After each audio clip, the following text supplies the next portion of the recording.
Hey everybody, this is Erman Baradi with MixKnowledgy, an event series in New York City, LA, and Chicago. Tonight we have a very special guest. For you Marvel fans out there, we have Doctor Strange cinematographer Ben Davis on with us. Welcome, Ben Davis. Hi there, everyone. There you go. If Ben, if you had a theme song to your interview, what would it be? What would I have played if you had a choice for a theme song and coming into the interview? That's an interesting question. Played by Beyonce? No, that's a joke. I have no idea what my theme song would be. No idea. No idea at all. Whatever it is, we don't have the budget for it anyway, so good thing we didn't play anything. Exactly. You can't afford it anyway, so. There you go. Ben, it's a pleasure having you. I did see the movie on opening night with my friends. We were blown away by the cinematography of Doctor Strange, but also your filmography in general is very inspiring. So we'll jump into the fun stuff.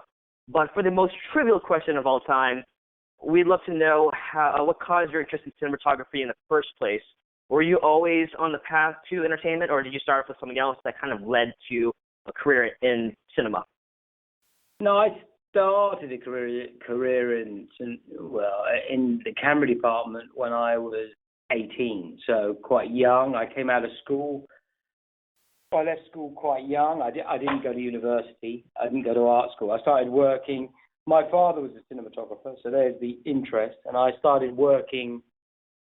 My first job was I worked as a trainee as a camera. In the UK, you used to have to get your union ticket to work in the industry. Doesn't apply anymore. But in order to do that, you had to be. It was a bit of a catch-22 situation. You had, in order to get a union ticket, you had to be working in the industry, and in order to work in the industry, you had to have a union ticket.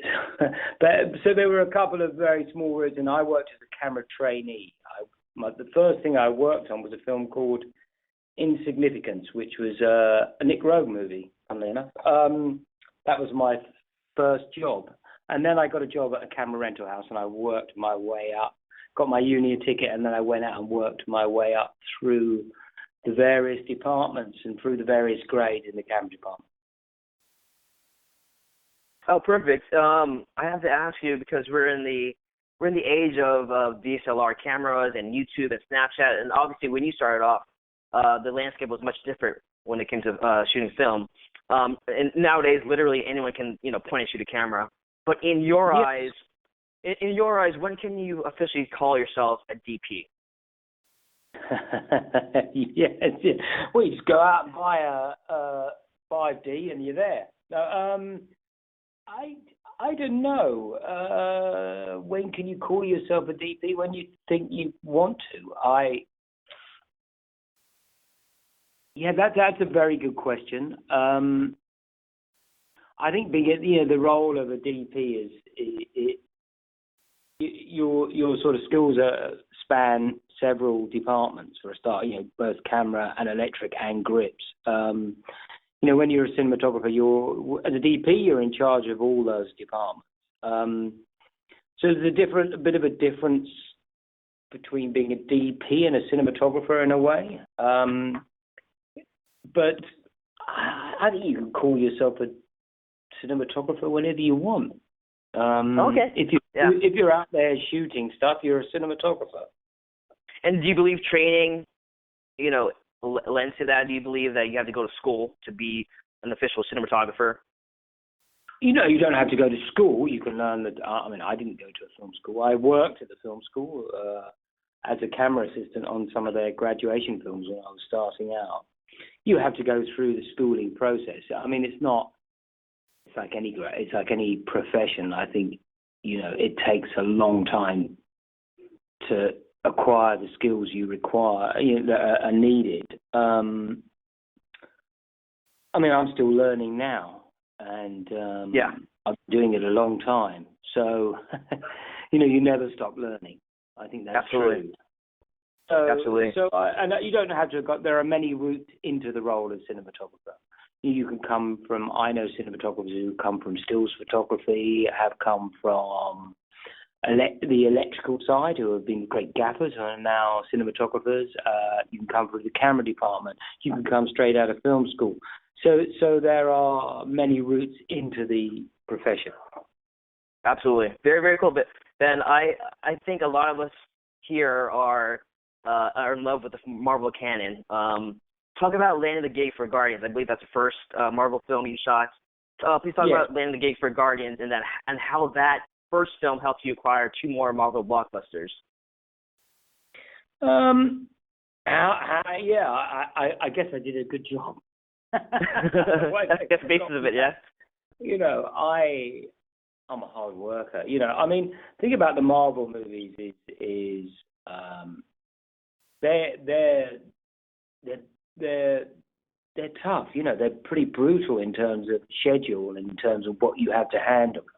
And I wouldn't have been ready to do one of their films early in my career. I think they're a huge undertaking, and I think, you know, I'm a collaborator. And Marvel they like collaborators. People, you know, I try not to go into it with an ego. I try, you know, it's about, for me, one thing I've learned throughout my career is that it's about the final product. You know, I can go out there and it can be about, I can make it all about my cinematography, but if it isn't a good film, if it isn't a good movie, then it's pointless. Right. The primary thing has to be to make a good movie. And with Marvel, you know, and that's the way I try and approach everything I do. It can't, you know, is to try and see the bigger picture, not to get focused on, this is a great shot, we've got to shoot this shot. You know, the question has to be, is this shot telling the story? Is this shot beneficial to the film we're trying to make? Does it serve a purpose?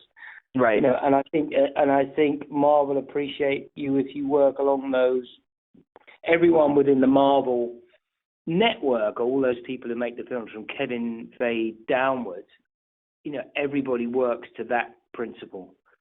Are we making a good film? Make the film good. It isn't about you. It's about the bigger picture. It's about making a good movie. And I think you know, I embrace, that's the way I work, and I think Marvel appreciated that. Absolutely. And that's why I continue to work with them. And you did kind of segue into my next question, which is your approach. Your work ranges from Doctor Strange to something smaller, like a rom-com like Imagine Me and You. Does your approach differ? You had to mention rom-coms. I vowed never to do another rom-com, by the way. No. Why is that? I also make other kinds of films, you know. Yeah. I make thrillers and why would I never do another rom-com? Because there's a cinematographer there like death.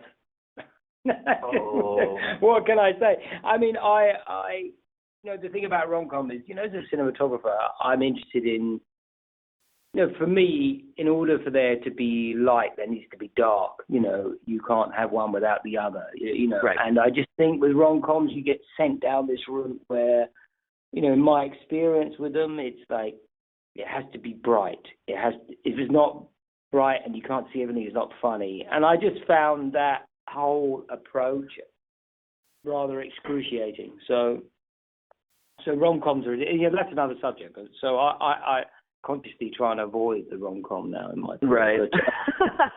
But, okay. but you know, yeah. I'm sorry, go ahead. No, go ahead. I was going to ask you about the preparation process for Doctor Strange, because a lot of it was just, hopefully I'm using the right word and you're not offended by this word, but a lot of it was trippy. He had some really trippy visuals. And we would love to have you talk us through setting up the shots, keeping in mind that a lot of effects were going to go into them. How was the process like for you in setting up those shots? You know, the buildings falling down, all that. Yeah, there are sequences in, you know, Doctor Strange is a film. I mean, I was very keen when we started it that anything that happened outside of that, sort of the first act, for instance, in New York and in Kathmandu, was very grounded and real, so that when you went into the other dimensions that are involved in Doctor Strange, that there'd be a substantial difference, so they'd pop. And a lot of it was influenced by Steve Ditko's artwork. and the period that film, that artwork comes from. And I was quite keen, I'm a big fan of, well, I'm 54 now, so it's part of my part of my life spans that. And I was quite interested in delivering a psychedelic kind of movie, because I felt that was what the comics represented. And so what we're talking about now, what your question is really about, those particular sequences. Now, those particular sequences were meticulously planned and designed, and that started, if you take, for instance, the first instance that happens in the film, which is when the Ancient One, Tilda, pushes Strange out into his astral form, and he takes what we called in pre-production the Magical Mystery Tour, which is obviously of that period as well.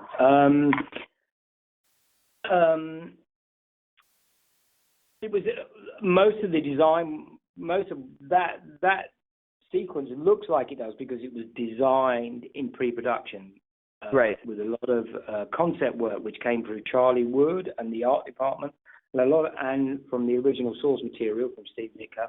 A lot of that work was designed very early on, and then we had to try and execute, and then it was given to myself. So that work is then given to myself, visual effects producer Stefan, and Charlie, and to the special effects team, where we had to say, all right, how do we... So the great thing about concept work is you can push it as far as you want because there are no limitations. If you're an artist, a concept artist, and you're drawing something, I didn't want the concept artist to be limited by any... I didn't want the concept artist to basically think, oh, how are they technically going to achieve this? That's my problem. I wanted them to flex their muscles and say, right, you can do anything here. He is going through these other dimensions of other worlds. What can you give us? We want, and then we embraced the best images from that, and the best. And so then it was down to Stefan, myself, and special effects, etc., to try and work out how we were going to execute those, and I know there's been a lot of stuff, it's not all just visual effects, you have to deliver. For instance, we shot all the stuff with Benedict in various rigs, in sort of various motion controlled movement rigs, and then the lighting. We decide what those moments were, and then we light them to fit in. The approach was very similar in terms of how we executed it technically, in the way they shot a lot of gravity. Except obviously our worlds were very different. So you had to we built rigs where you could program media into the lighting rigs that could then, which we'd obviously decided what those worlds were, that then could be projected onto Benedict, so he would sit into those visual effects. So it took a lot of, there was a hell of a lot of planning.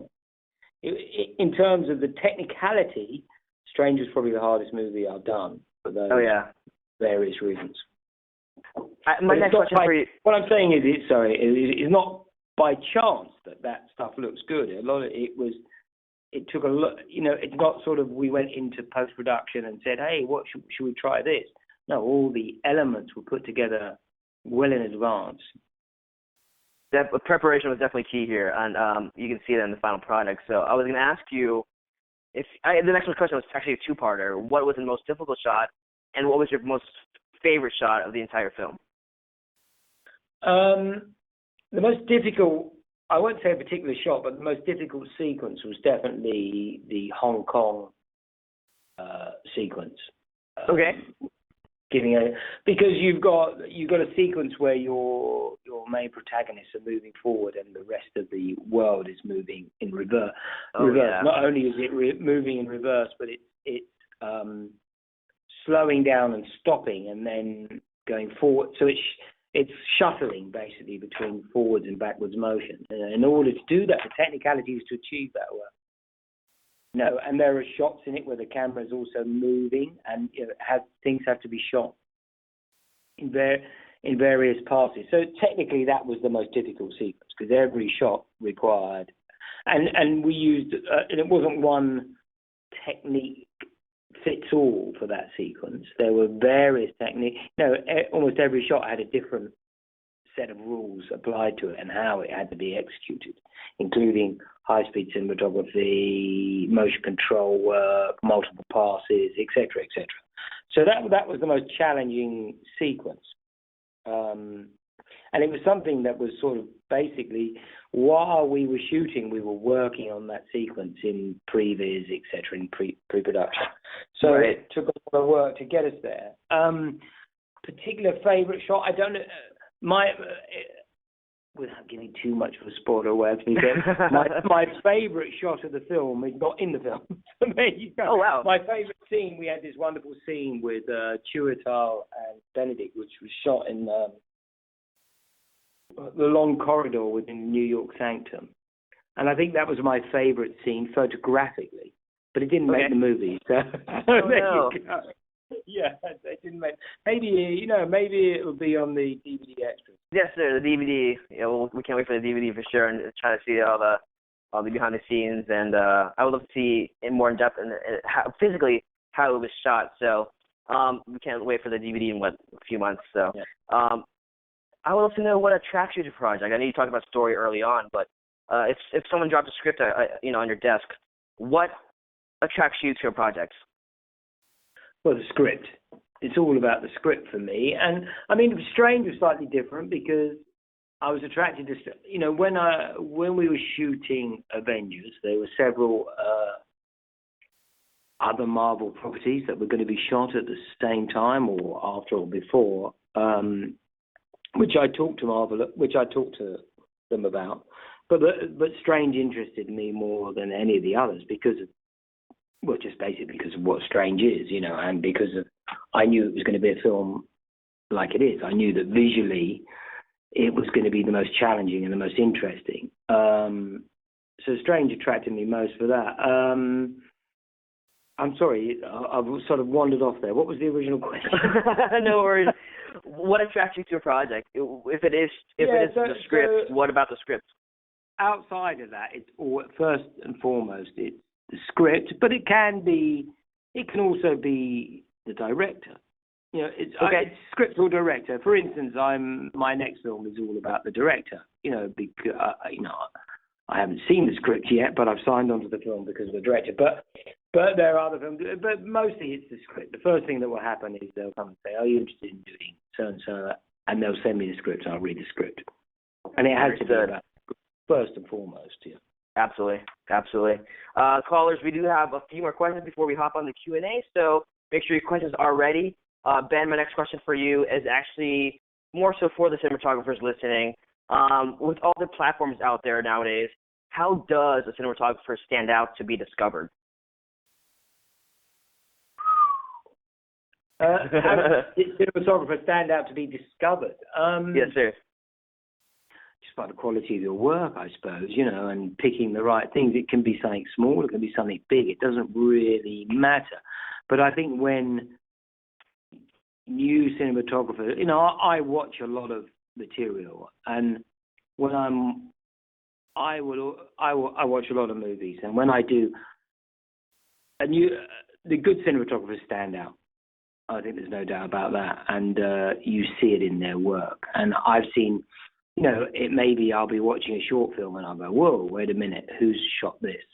Right. Because this is an interesting approach. And the approach isn't necessarily new or different, but it's just good. There's good cinematography and there's excellent cinematography. And so I think you stand out by your work. And, the thing is, if you're a young cinematographer coming up, just shoot as much as you can, and also, don't be afraid. I mean, when I started out, I look at stuff I shot early on in my career, and I look at it and I think, and it's incredibly naive. But what it is it's brave. I took, we were shooting film then. I used to take a lot of chances, and I think that's what you need to be. Is you need to be brave, and you need to stand by your vision of what something might be. And right, those are absolutely. the that I notice, when they come. Absolutely, very, very cool, Ben. We do have one more question before we do hop onto the Q&A portion. So, and this one is for the filmmakers that you aspire or are inspired by, whether it's in the past or present cinematographers. who are some cinematographers that you admire, and are there any films that you wish you shot yourself, actually? Like any what are films you that kidding? Kidding loads. I mean, cinematographers. I mean, for me, there's one above all, which is Gordon Willis. Okay. Who was my hero? Who is my hero? I mean, obviously he's not around anymore, Gordon. But for me, him. And then I look at new cinematographers coming up. There's some. I mean, obviously the cinematographers I worked with in the past who I greatly admire. When I was assistant. I worked on a couple of films with Roger and Deakins, and I obviously greatly admire his work. God, there's so many I admire. There's so many great cinematographers out there at the moment. Of the guys I'm watching now who are new, and I mean, I consider them new. They've been around. Brandon Young, Bradford Young. I particularly like his work. I like. There's so many. There are so many I like at the moment. So many good cinematographers out there. Let me ask you this then. Oh, sorry. Let me ask you this then. What was the last movie you watched that just blew you away visually?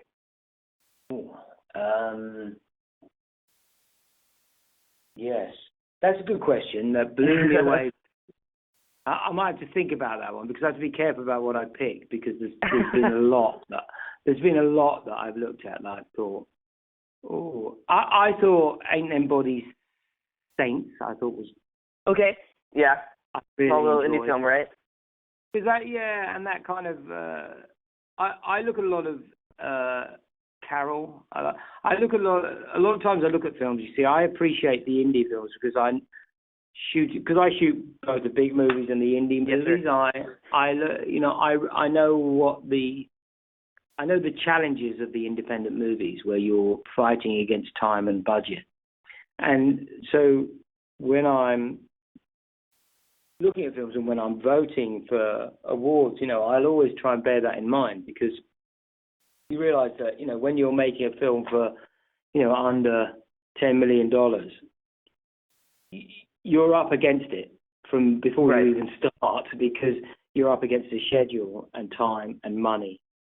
And so I appreciate those movies as perhaps a little more and the work that's gone into them. So that's the work I look at. Awesome. Very, very cool. Ben, we're going to go ahead and hop on the questions from our callers. First up, we have, looks like Ben Phelps from Los Angeles. Ben, can you hear me just fine? Hi, can you hear me? I can indeed. Hi, Ben. I guess we have the same name. We do. Look at that. It's incredible. So my question for you is, would you consider shooting television than a movie? And would you consider television more of a challenge than a movie? Yes. I mean, I did shoot a couple of years back, or no, less than that. I shot a pilot for a TV show for Showtime called Masters of Sex. The director is a friend of mine, John Madden. I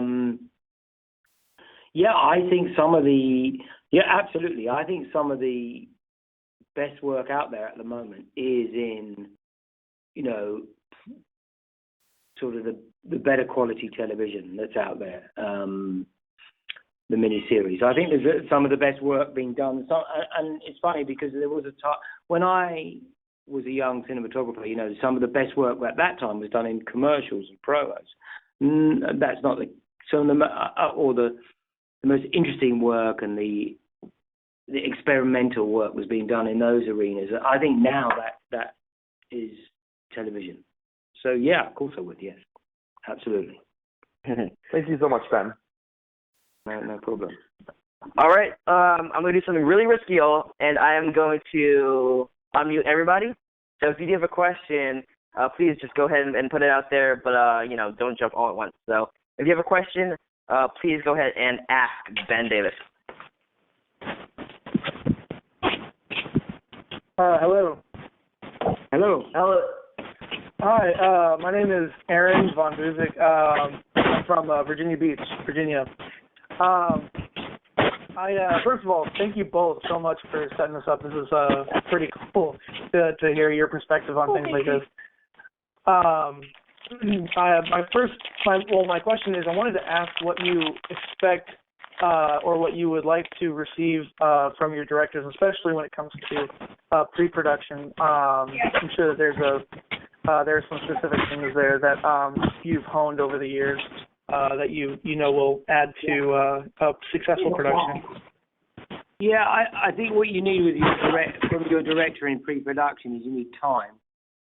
But mostly you need the director's time. I've found that it's easier on the smaller films, but if you can sit there and in that time of pre-production talk about every single scene in the film and what it's going to be and how you want it to be and generally what the film would be before you start production, you're in a good space. But I think what you really want for your director is time, and what everyone looks for from a director in every department, including myself, is direction. So sure. What is it they want? And some directors don't give you that. But that's what you're after. That's what everyone's after, is direction. It's a sense of where they want it to go, what they want it to be. And I think so. In order to get that from a director, it's all about having time with the director. For sure. Awesome. Well, thank you. Appreciate it. Thank you, Eric. All right. Anyone else would like to ask Ben a question at the moment? Don't be shy now. Hello? Hello. What's your name and where are you calling from? Hi. My name is Nancy O'Green, and I'm calling from Baltimore, Maryland. Hi, Nancy. Hi. Thank you so much, first of all, for doing this. This is a great format. Okay, and I just wanted to know, with the changes in technology, how has that changed how you have to interact with the rest of the crew to get things done, to get the shots that you need to get, and to set up things properly? Well, I think the technology, I think the basic structure of how a film set works. Someone once described it to me as it's like the court of Henry VIII, with the director being Henry VIII.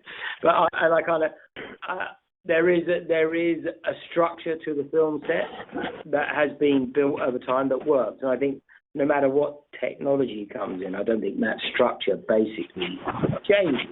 There's a lot more. The skill sets required from various crew members have changed dramatically, but I don't think the overall structure has changed at all. Thank you. Okay. Thank you so much, Nancy, for your question. Is there anyone else who would like to ask Ben a question at the moment? Yeah, I have a piggyback question on that, actually. Okay, where are you calling from? I believe that says North Carolina. Is that correct? Yeah, my name is Crossy Rogers. I'm calling from Charlotte. And, hey, my question is, could you speak to some of the differences that you've seen over the years in, I guess, set etiquette and protocol and terminology between film sets in the UK and film sets in the US? Because there's so many nicknames for everything. I was just curious. Yeah, I mean, there are different structures. There are different protocols between the US and the UK. They're pretty. I mean, there's a lot in the grip system is very different. Whereas we'll have a dolly. We don't necessarily have the position of key grip. Doesn't really exist in the UK. We'll have a dolly grip, and the electricians and the gaffer does the rest. But so they are slightly different. I think they translate fine. I actually like working. So the last film I made actually was in North Carolina. So there you go. Up in Asheville. But I think the systems translate one to another. They're very. The differences are small and very manageable. So I think that it's fine. That it translates fine. For instance, if you're in the US and you're going to go and make a film in the UK, it's just slightly. There are differences in the grip and gaffer and electrical system, but basically it's the same. Okay, thank you. All right. Thank you so much for your question, sir. Would anyone else like to ask a question at the moment?